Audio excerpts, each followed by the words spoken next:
Assalamualaikum warahmatullahi wabarakatuh. Innal hamdalillah nahmaduhu wa nasta'inuhu wa nastaghfiruh wa na'udzu billahi min syururi anfusina wa min sayyiati a'malina. May yahdihillahu fala mudilla lahu wa may yudlilhu fala hadiyalah. Asyhadu an la ilaha illallah wa asyhadu anna Muhammadan abduhu wa rasuluh. Panggilannya apa, Bi? Panggilan buat peserta ini apa, teman-teman Bi? semua, karena sahabat muda. Ya, teman-teman semua, sahabat Akang Rem Teteh aja. mungkin ya. Sahabat muda. Iya. Sahabat Rem. Sahabat Rem semua yang saya cintai, marilah pertama kita panjatkan puji syukur kita kepada Allah Subhanahu wa taala. Alhamdulillah sore hari ini saya bisa silaturahmi dengan sahabat Rem semua. Ini saya Indonesia, Bi?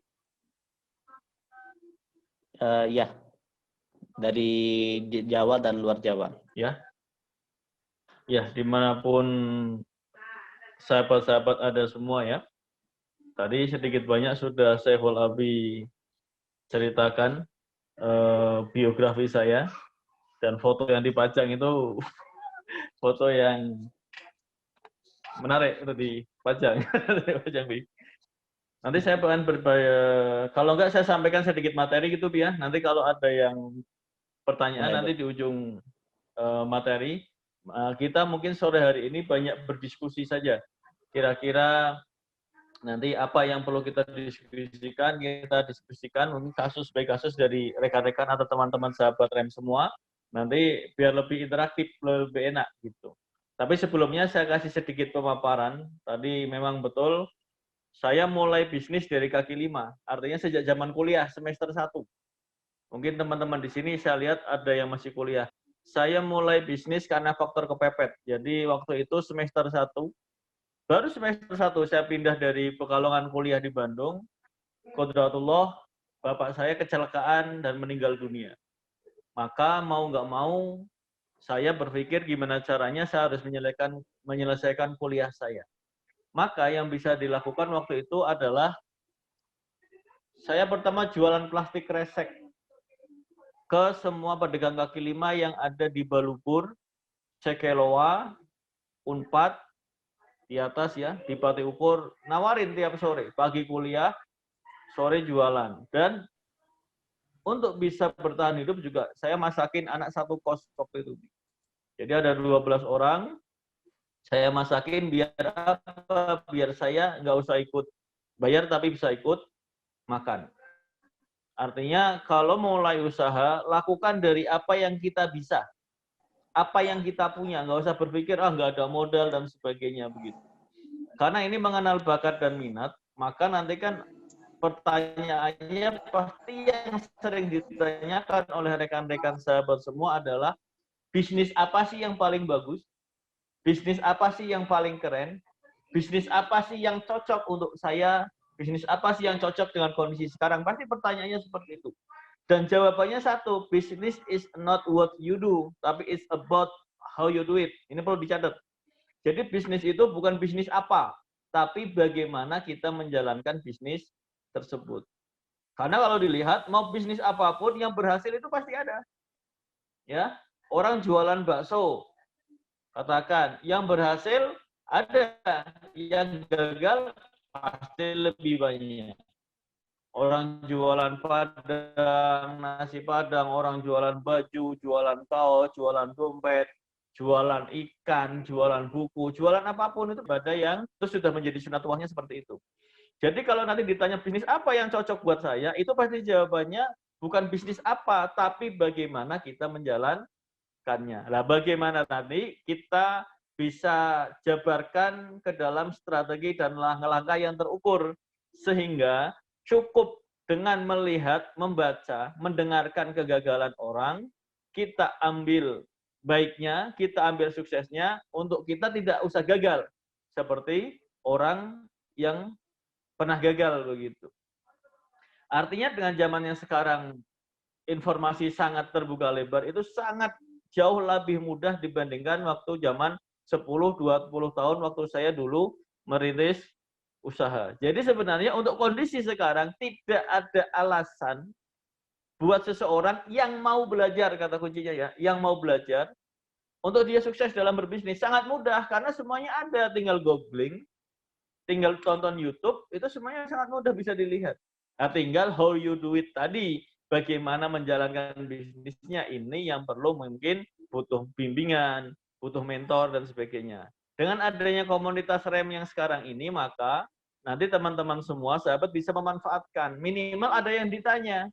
Dulu waktu saya ngawalin mencoba merintis usaha, bingung mau nanya ke siapa, kenalan nggak ada. Saya orang baru di Bandung, kan baru berapa bulan. Ya, kenalan nggak ada, modal nggak ada, bakat nggak ada, keturunan juga nggak ada. Mau alasan apa lagi? Semuanya sangat tidak ideal untuk memulai usaha.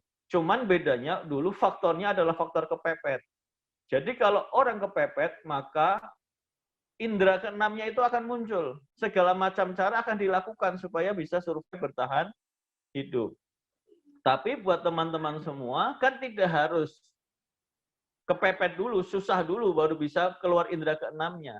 Awareness, cukup dengan kesadaran diri, teman-teman bisa sadar untuk memulai usaha. Begitu. Itu sedikit pengantarnya seperti itu.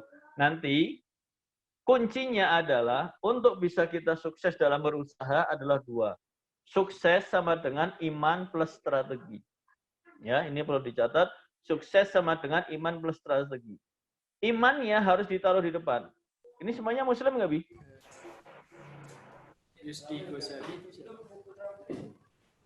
Muslim ya? Iya, Muslim. Muslim. Ya. Kalau semua teman-teman di sini adalah Muslim, maka imannya harus ditaruh di depan. Nah, ini menjadi fundamental, menjadi dasar. Iman plus strategi. Strateginya ditaruh di belakang, imannya ditaruh di depan. Kalau kita hanya bicara iman saja, tanpa kita melibatkan strategi, nanti akan banyak hal kesempatan di dunia ini yang akan terlewatkan, yang tidak bisa kita lakukan. Contohnya, untuk kita bisa membangun pantai asuhan, kita bisa menghajikan orang tua kita bisa membuat pantai asuhan, kita bisa bikin sekolah, itu semuanya dibutuhkan dana. Nah, dana itu nanti bagian dari strategi. Tidak hanya cukup dengan keyakinan, tidak hanya cukup dengan niat, tetapi harus dengan harta benda untuk bisa mewujudkan itu semua. Tetapi sebaliknya, kalau kita hanya bicaranya strategi saja, maka kita tidak ubahnya seperti orang kafir, orang Yahudi. Ya, kita bicaranya 2, iman plus strategi. Imannya ditaruh di depan, keyakinan hakul yakin bahwa semua yang memberi rezeki kepada kita adalah Allah Subhanahu wa Ta'ala. Maka itu menjadi catatan penting, menjadi angker buat kita. Jadi, waktu kita memutuskan untuk terjun ke dunia usaha, niatnya adalah untuk beribadah. Suaranya kecil katanya, Mi? Suaranya terdengar jelas. Mungkin jelas. Berarti mungkin sahabat jaringan yang penerimanya. Jaringannya ya. Ini saya deketin mikrofonnya.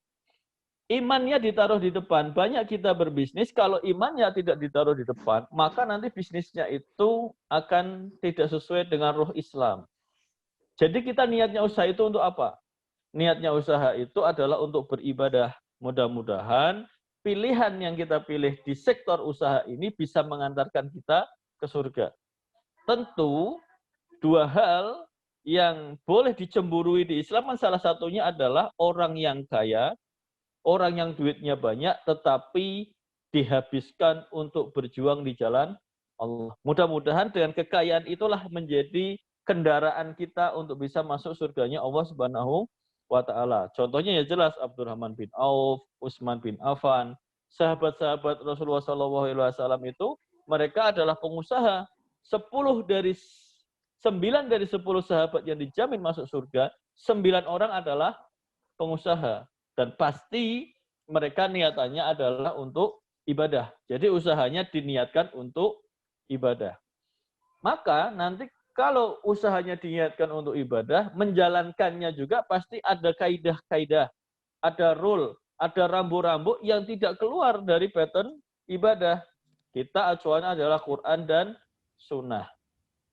Tidak mungkin kita memilih usaha. Yang dilarang kan cuma 3 sebenarnya. Gharar, maisir, dan riba.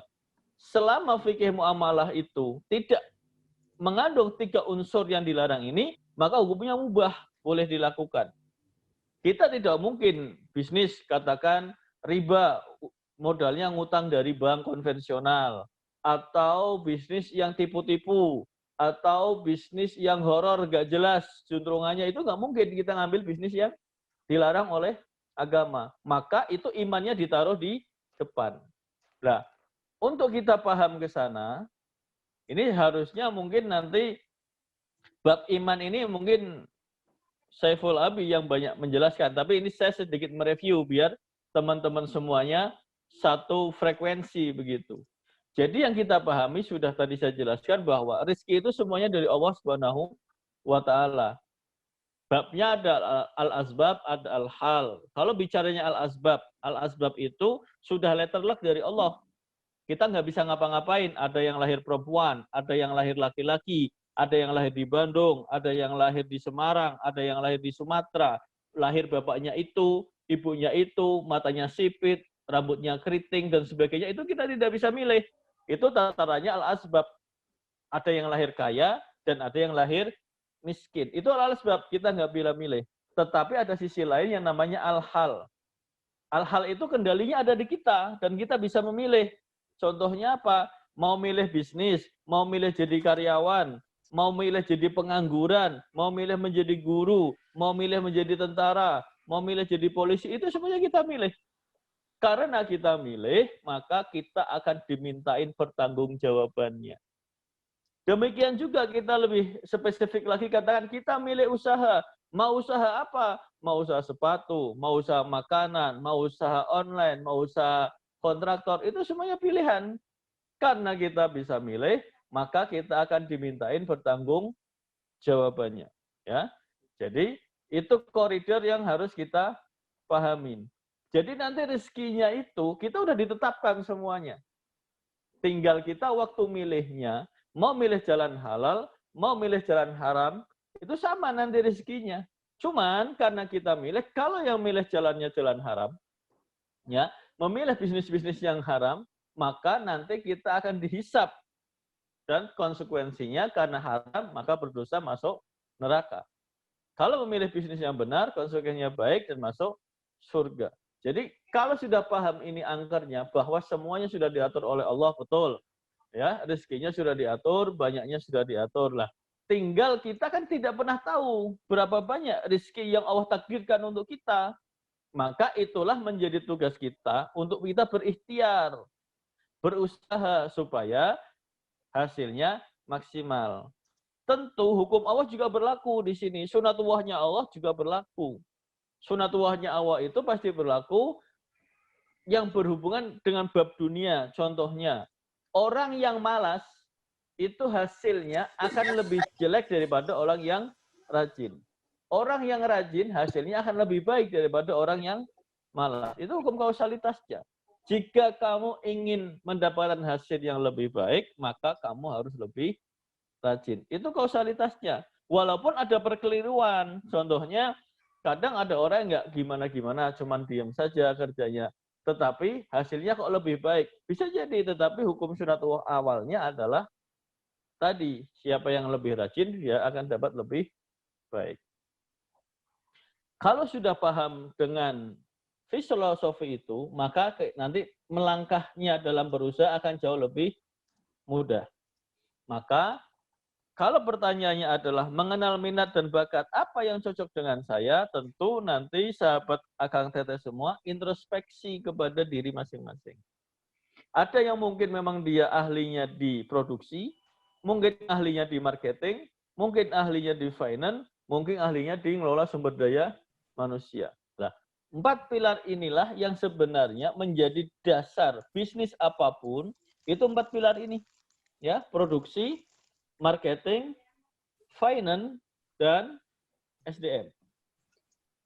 Kalau 4 ini bisa paham akan 4 pilar ini, maka beres. Tetapi sebelum nanti masuk ke sana, kita harus ketahui. Jadi kalau saya mengklasifikasikan berdasarkan pengalaman 20 tahun dalam berbisnis, maka dalam bisnis itu levelnya dibagi menjadi 5 anak tangga. Ya, Yang pertama namanya startup. Mungkin rekan-rekan yang ada di Zoom sore hari ini levelnya masih di level startup. Startup itu baru mulai usaha, baru mulai membuka usaha, baru merintis usaha, maksudnya startup. Berapa lama startup? Saya sendiri, ini hasil pengalaman saya dan saya memformulasikan, startup itu idealnya nggak boleh lebih dari 2 tahun. Maka kalau ada rekan-rekan yang di sini sudah berbisnis lebih dari 2 tahun, kok hasilnya tidak ada pertumbuhan, maka perlu dikoreksi. Jadi setelah startup nanti naik ke profitable, profitable naik ke sistemasi, sistemasi naik ke duplikasi, duplikasi pada baru ke level yang tertinggi yaitu investor, ya, main di investasi. Nanti tiap anak tangga ini sunatullahnya, tiap anak tangga ini ada hal-hal yang memang harus rekan-rekan lalui tahapannya. Nggak mungkin bisa langsung loncat. Ya, ini sunatullahnya begitu. Maka kalau mau sampai yang level puncak menjadi investor, seperti Rasulullah, Rasulullah itu investor. Jadi kalau level ini kita tarik seperti gambarannya Rasulullah, ini sama. Startupnya Rasulullah itu dimulai sejak Rasulullah umur berapa tahun coba? Rasulullah itu memulai usahanya sendiri itu startup sejak menjadi pengembala kambing. Itu umur 6-9 tahun. Ya, 6-9 tahun, level 13 tahun Rasulullah sudah magang sama pamannya, 13 tahun Rasulullah sudah ke Yaman, sudah ke Yasrib, sudah ke lintas negara. 16 tahun Rasulullah sudah pada level profitable. Bahkan di umur 21-23 tahun, Rasulullah udah di level sistemasi dan duplikasi. Dan Rasulullah setelah menikah dengan Siti Khadijah itu umur 25 tahun, itu levelnya sudah investor. Levelnya sudah investor. 25 sampai 38 tahun Rasulullah sudah investor.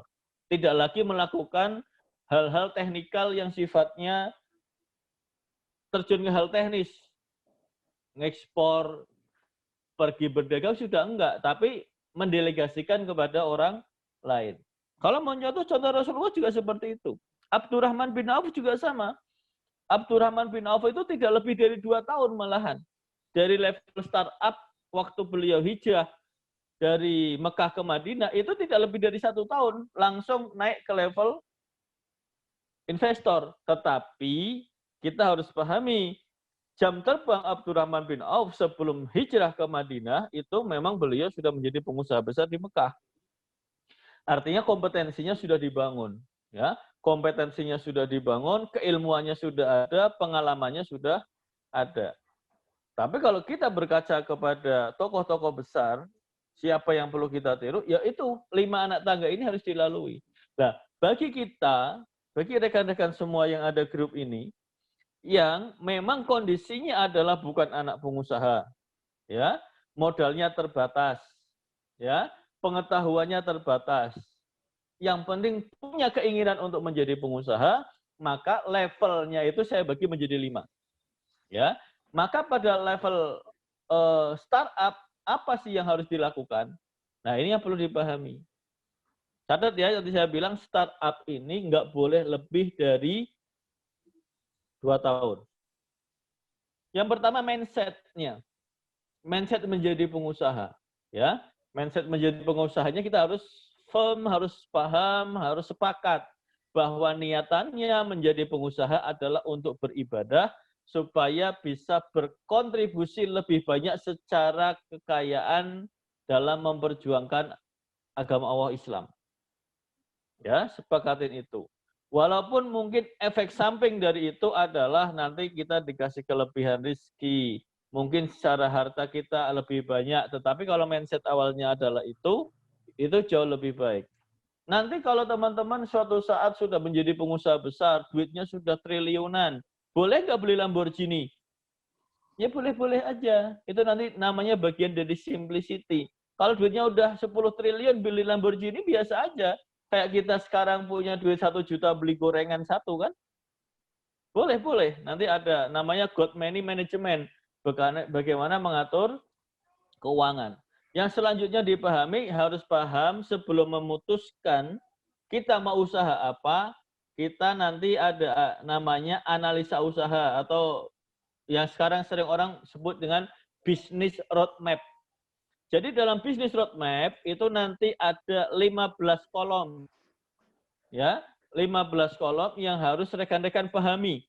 Mulai dari sisi targetnya, mau target bisnisnya berapa, penghasilannya sebulan, penghasilannya setahun, bisnisnya apa, target marketnya siapa, leverage-nya apa, cara marketingnya bagaimana, nanti untuk memutuskan hal yang ini, resources yang dibutuhkannya apa, sumber daya yang dibutuhkannya apa, modalnya berapa, itu nanti diisi di roadmap. Mungkin ada materi khusus kalau kita bicara roadmap tersendiri.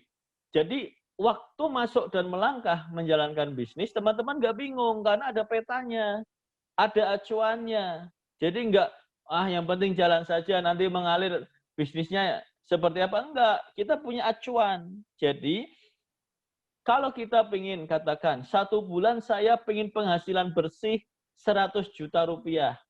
Maka harus bagaimana? Itu nanti dimasukkan ke roadmap. Dan di roadmap itu nanti dipecah. Di breakdown menjadi rencana-rencana harian, rencana-rencana mingguan, rencana-rencana bulanan, rencana-rencana 3 bulanan, 6 bulanan, dan rencana 1 tahun. Nanti kita evaluasi, betul nggak yang sudah kita lakukan, itu sesuai dengan rencana yang kita bikin.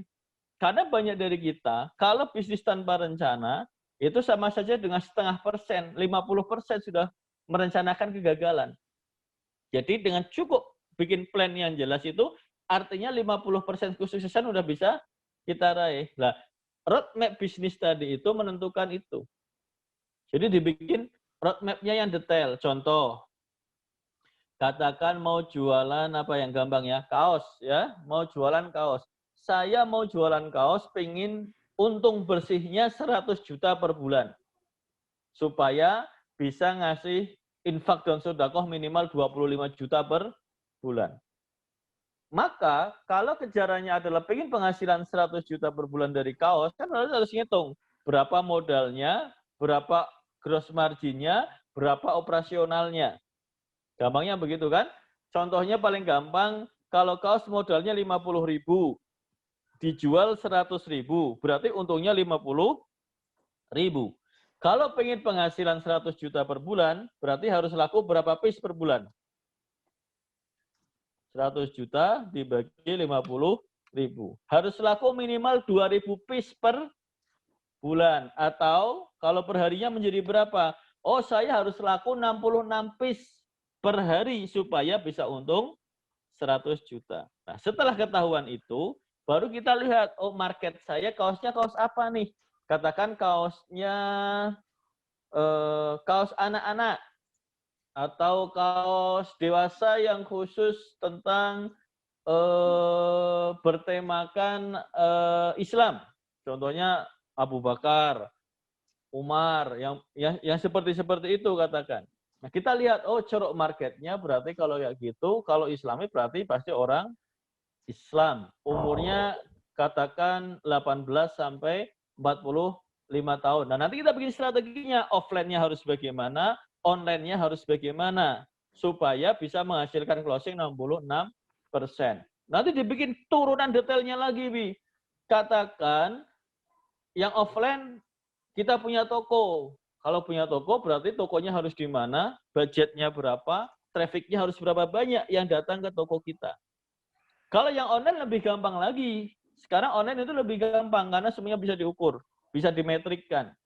Kalau closing rasionya katakan 20%, berarti 66 itu 20%-nya dari angka berapa? Gampangnya ngitungnya begitu. Itu dimasukkan ke roadmap. Ini mungkin terlalu detail angka-angka. Sebenarnya saya pribadi kebiasaannya memang coret-coret ya, pakai angka-angka, lebih mudah nanti bedahnya. Tapi ini sebagai gambaran ilustrasi. Kalau mulai dengan roadmap yang tadi saya ceritakan tadi, itu mudah kita ngeceknya. Katakan kalau closing rasionya 20%, berarti harus ada traffic yang masuk minimal 300. Ya, 300 traffic lah. Tinggal kita berpikir nih secara strategi nanti di online tadi.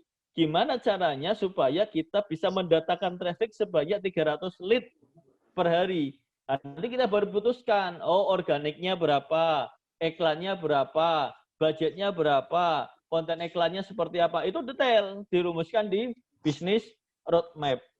Termasuk siapa PIC-nya, penanggung jawabnya siapa, apakah diri saya sendiri ataukah saya butuh karyawan. Nah, tentu untuk awalan biasanya kan semuanya dikerjain sendiri. Desain sendiri, belanja sendiri, jahitkan sendiri, marketingin sendiri, nyesin sendiri. Itu nggak problem, nggak masalah. Tetapi tetap harus dibikin roadmap-nya supaya punya gambaran, dan waktu nanti kita memutuskan untuk scale, untuk narik karyawan, untuk nambah karyawan, nambah produksi itu mudah. Jadi roadmap itu bicaranya di situ. Lah setelah punya bisnis roadmap yang terstruktur dengan baik dan benar, baru nanti kita jalankan. Ya, kita jalankan nanti dievaluasi. Jadi untuk level startup memulai usaha itu yang penting bisnisnya jalan dan tidak minus operasional cash flow-nya. Maka nanti yang 4 hal tadi di awal saya bilang, produksi, marketing, finance, sama SDM, ini juga harus dikuasai ilmu dasarnya. Hal-hal apa yang harus dipahami? Intinya segala macam transaksi yang terjadi di bisnis kita harus tercatat. Harus terbukukan. Supaya apa? Supaya nanti bisa diatur. Sesuatu yang tidak bisa diukur, maka susah untuk diatur. Maka pembukuan itu tujuannya adalah untuk sebagai alat ukur kita. Jadi nanti 2 tahun saya bilang level startup ini, kenapa? Karena selama 2 tahun ini cukup buat kita paham mana bulan ramai, mana bulan sepi, mana peak session, mana low session, mana normal session. Mana customer yang grade A, grade B, grade C, grade D, bisa kita petakan datanya. Mana supplier yang baik, ya, pembayarannya lebih mudah, suppliernya lebih cengli begitu, nah itu kita udah punya datanya. Maka 2 tahun itu 2 kali siklus normalnya. Kalau nggak ada pandemi kan begitu. Kalau fashion itu peaknya pasti Lebaran, main 2 bulan, 3 bulan. Itu peak. Nanti low-nya pasti setelah Lebaran. Nanti bulan yang lainnya itu normal session. Dengan cara seperti itu nanti kita mudah memetakannya. Nah itu data-data yang dibutuhkan. Walaupun kita baru memulai usaha, saya pesan kepada rekan-rekan dan teman-teman rem yang ada di sini, pastikan pembukuannya dibikin dengan baik dan benar. Nanti kalau terbiasa dari kecil, sudah dibukukan dengan tertib, maka pada saat bisnis kita tumbuh, pada saat bisnis kita besar, maka nanti akan lebih mudah dalam mengontrolnya. Ya, itu level startup. Nanti untuk level selanjutnya, mungkin nanti akan saya ceritakan setelah rekan-rekan semua naik ke level itu. Tapi saya kasih gambaran aja. Setelah startup, ini gambaran dulu ya, nanti detailnya nanti.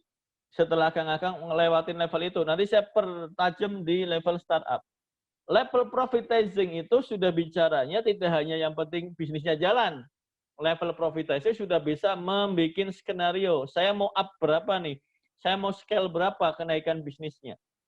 Yang tadinya hanya level startup itu bicaranya yang penting bisnis bisa jalan dan saya tidak rugi, nanti di level profitizing, ya, level profitizing itu bicaranya sudah kita mengukur dengan terukur. Oh, saya pengen naik bisnisnya 10 kali lipat. Saya pengen profitnya naik 100 atau 1000%. Nah, itu nanti di bagian produk, marketing, SDM, dan finance mulai dibenahin.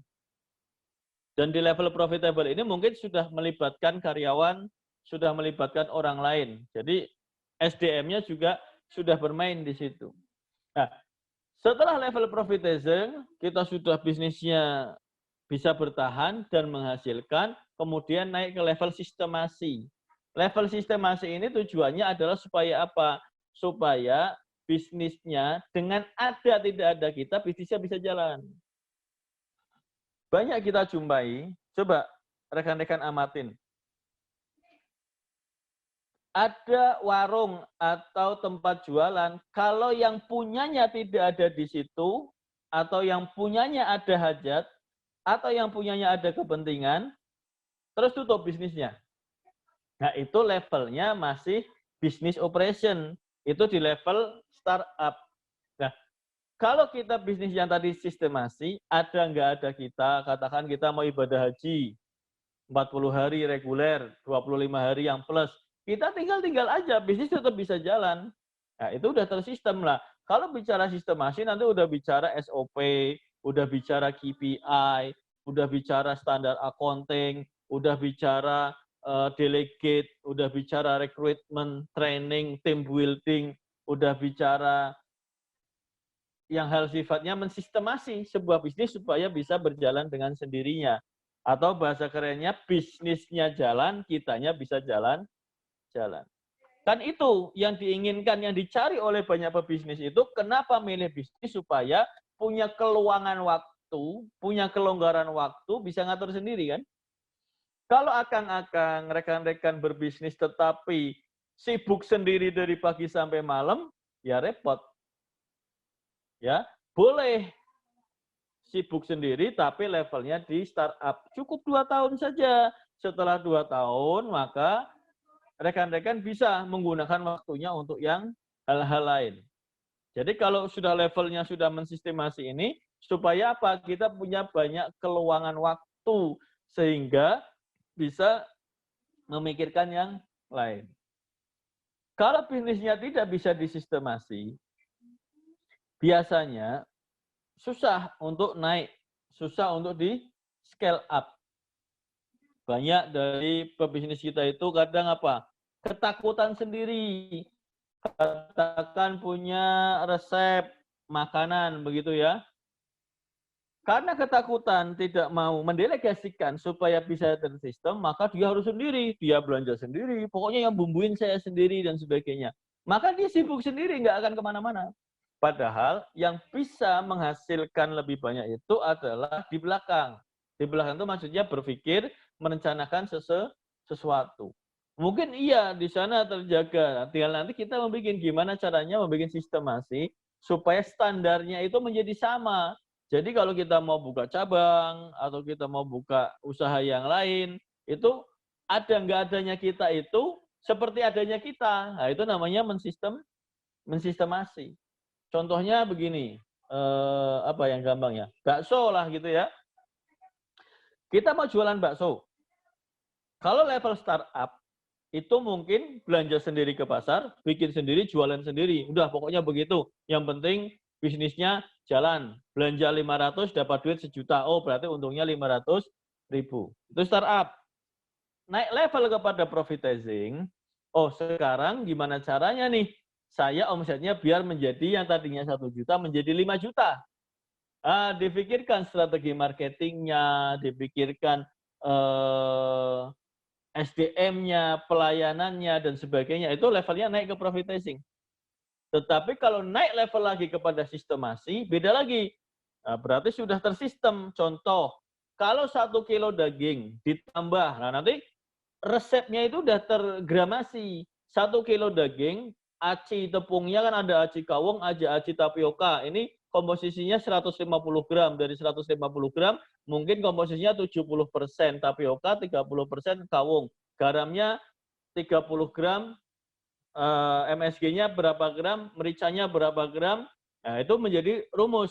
Kalau dalam 1 kilo daging digabungkan menjadi dalam satu adonan, maka akan menghasilkan, kalau baksonya diameternya adalah 1 cm atau 2 cm, maka menjadi 200 butir. Nah, itu namanya tersistem. Jadi nanti tujuannya, ada nggak adanya kita, oh katakan nyetak bakso berapa, 10 kilo, jelas, jadi 2.000 butir, 100 porsi. Nah, itu namanya tersistem. Kalau 500 porsi harga jualnya 20.000, nanti dapat duitnya jadi berapa? 10 juta. Itu namanya tersistem. Nanti semuanya, tidak hanya baksonya, jusnya, minumannya, semuanya tersistem. Gampang bisa dihitung. Itu namanya mensistemasi. Contoh yang lain, sistemasi standar pelayanannya. Kalau ada orang masuk, dari mulai greeting silakan Pak, Bu, sampai datang makanan itu nggak lebih dari 15 menit. Itu sistemasi. Diukur. Berapa lama mulai dari customer datang, nulis menu, disampaikan kepada tukang ruang bakso, dia ngelayanin, menyajikan, dikirim. Itu nggak boleh lebih dari 15 menit. Itu namanya sistemasi. Coba akang-akang dicek. Kalau KFC, McD, apa yang gede, bakmi GM itu hitung. Saya sering hitung karena saya ngalamin. Itu mereka pakai sistem, nggak bakalan lebih dari 15 menit. Karena kalau lebih dari 15 menit, maka akan ada SP, surat peringatan dari manajemen. Karena di luar kenormalan. Nah, kalau standarnya itu sudah terpenuhi, tujuannya apa? Contoh, untuk bisa menaikkan kapasitas sekian persen atau sekian ribu pengunjung itu dihitung jumlah kursi berapa lama customer makan, berapa lama, itu kan nanti semuanya bisa dihitung. Jadi ketemu, oh untuk mendapatkan omset 50 juta per hari dibutuhkan berapa kursi, berapa meja, berapa lama durasi orang makan, berapa lama durasi pelayanan. Itu bisa dihitung semuanya. Jadi paling detail, sangat detail sistemasi. Kasarannya kalau kita jualan nasi, jualan warung Padang gitu ya, atau jualan rumah makan, bawang hilang 1 itu harusnya bisa diketahui. Nasi hilang 1 butir itu bisa diketahui. Kasarannya begitu, karena semuanya udah tersistemasi. 1 kilo beras itu wajib jadi 10 porsi. 1 porsinya adalah 100 gram. Itu semua bisa dicek. Mungkin buat rekan-rekan yang baru mulai bisnis, ngapain sih yang begitu-begitu detail-detail amat? Iya, Anda nanti belum bicara kalau cabangnya sudah banyak. Sebagai contoh, tak kasih ilustrasi.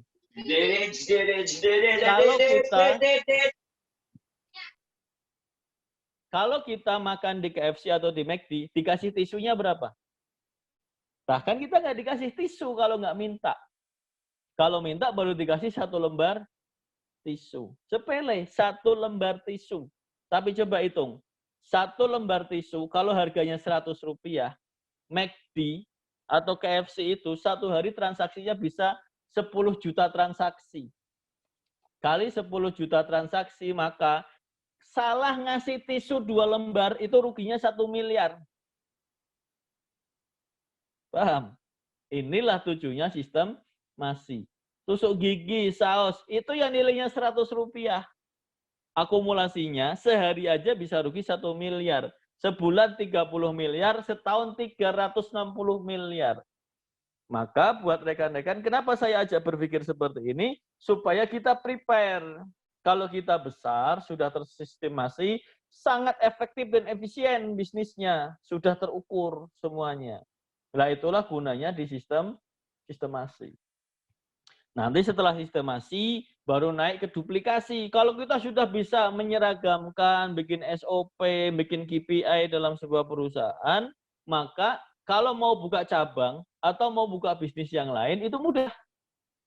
Karena sudah punya data pengalaman di bisnis sebelumnya. Itulah yang disebut dengan duplikasi. Maka kalau sudah berjalan bisnisnya, buka itu gampang. Tinggal buka, semuanya bisa jalan sesuai dengan yang kita harapkan. Nah, level terakhir adalah di level investor. Kalau kita udah paham startup, kita paham profitizing, kita paham sistemasi, kita paham duplikasi, maka menjadi investor jauh lebih mudah. Dan ini yang kita inginkan, kan?